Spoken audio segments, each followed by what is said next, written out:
All right. Now, one thing that's that's wrong actually on this model is that you'll see up here that this looks like it's kind of cartilaginous structure, like it may be part of the bronchi. But literally, you don't have a bronchi, and then all of a sudden, boom, go right into the respiratory and terminal bronchioles. So this literally is going to be the terminal bronchiole, and what comes off the terminal bronchioles, all these plus the one goes here, is the respiratory bronchiole. However, if you look actually underneath this ancha, this will be actually called a bronchi, and then this will be called the terminal bronchiole, and then this. But it doesn't literally change that quickly. So basically, you're looking at bronchial, terminal, and respiratory. That's the best way to do it. All right. Remember, this is always going to be the opposite. So this is going to be the pulmonary artery. This is the pulmonary vein. This is a lobular structure. This is, excuse me. This here is the, you'll see all these different structures coming out. These are all alveoli. This is the alveolar duct. This is the alveolus, which is one single alveoli. This is where the gas exchange takes place.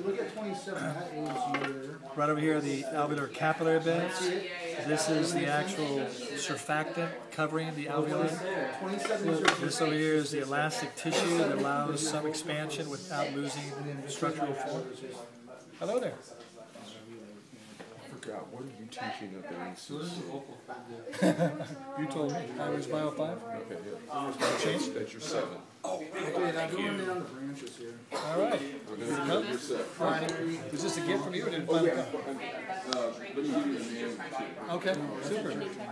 I got the new text. Secondary. This is your secondary. All right. I'll be away sacks, take 2. All right. So the elastic, this is actually elastic tissue. It allows for the expansion. The thing to really look back here is that you can kind of get around. All right, thank you, Jake. What happens is, as the pulmonary artery brings in deoxygenated blood, you'll come into each one of these lobular structures, go into each one of these different sacs, which is made up of alveolus, individual alveoli. And you'll see that they'll take the blood directly into the capillary bed, pick up the oxygen from the alveoli, pick this back up, and take it back up into the oxygenated pulmonary vein, and then take it back to the lung, back to the heart, so it can therefore go out systemically.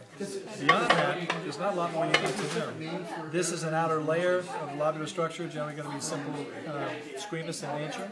Let's go through this one more. That's about it. Great. Oh, this one's a little bit more direct. That's easy. This is a big time that day, too. So, this is basically referred to as the larynx, which is a connection to the larynx. Is the voice, holds the voice box.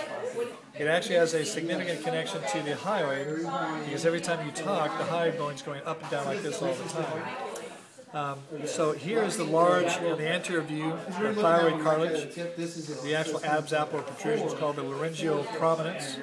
This Can is we the, say Adam's apple for the test? no, you'll have to say laryngeal prominence. If it's not there, don't worry about it. Here's the cricoid anteriorly, and these are hyaline cartilaginous rings. But when you turn it around, this is the actual thyroid, and this whole section here becomes the cricoid with the hyaline rings of the thyroid. This is the arytenoid with the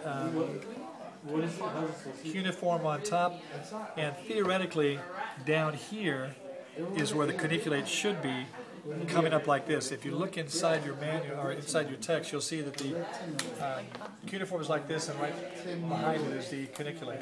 And this model doesn't show that. So they usually don't ask you about the cuniculate, but they will ask you about the cuneiform and the arytenoid. And then this is the epiglottis. And then the opening, let me see if I can get this to contract a little bit. The opening that opens up like this. The actual opening is called the glottis. And the periphery right around the opening is called the vocal folds. And then from the vocal folds down, slanted, is the vestibular folds. Okay? And phonation, which is the act of actually making noise, only occurs when air is passing through the vocal folds. Okay? If there's no air going through it, you can't make any sound. So everything you do. In fact, one of the most difficult things to do on your vocal cords is to spend too much time whispering. Yeah, I don't know. Because when you're whispering, you have to be very, very fine with the control of vocal cords. They get really fatigued and tired easily. So you don't want to whisper and you don't want to yell or scream like Rod Stewart. Cool. Thank you. Thank you so much.